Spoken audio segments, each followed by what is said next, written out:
আসসালামু আলাইকুম প্রিয় দর্শক, আপনারা সবাই কেমন আছেন? আশা করি সবাই ভালো আছেন। আজ আমি আপনাদের শোনাবো এক অলৌকিক দিঘির গল্প। এটি চুয়াডাঙ্গা সদর উপজেলার মাখালডাঙ্গা ইউনিয়নের গাইতঘাট, দিনাজপুর এবং কুকিয়াচাঁদপুর এই তিনটি গ্রামের মাঝখানে এক রাতেই জন্ম নেয় বিশাল এক দিঘি। কেউই জানে না কে বা কারা এটা তৈরি করলো, শুধু বলা হয় এটি অলৌকিকভাবে সৃষ্টি। কমলা দিঘির অজানা এক গল্প।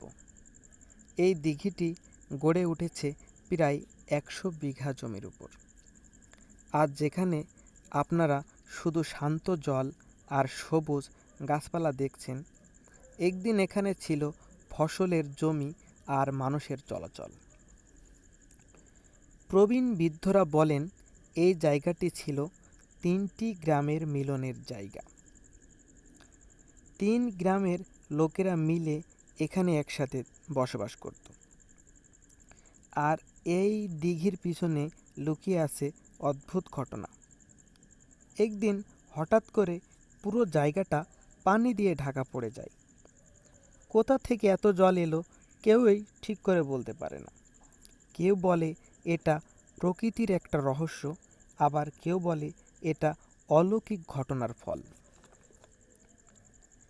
এই দিঘিটাকে কমলা দিঘি বলা হয় কারণ কাছেই থাকতো একজন কমলা বিবি নামের এক মহিলা।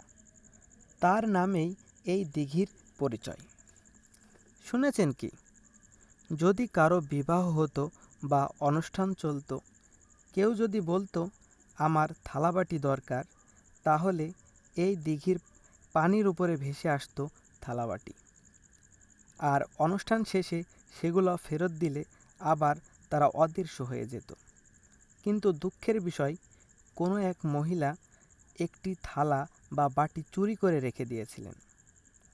সেটি আর ফেরত না দেওয়ার জন্য সেই থেকে অলৌকিকভাবে আর কোনো থালা বাটি এখানে প্রেরণ করা হতো না।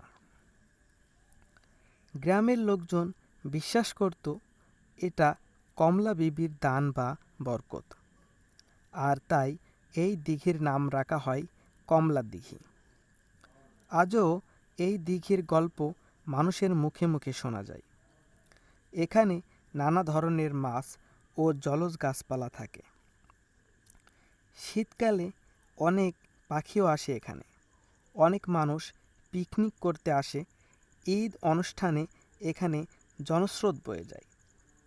কমলা দিঘি শুধু একটা জলাশয় নয়, এটা এক পুরনো গল্প, এক ইতিহাস আর একটা রহস্য যা আমাদের স্মৃতিতে বিজড়িত।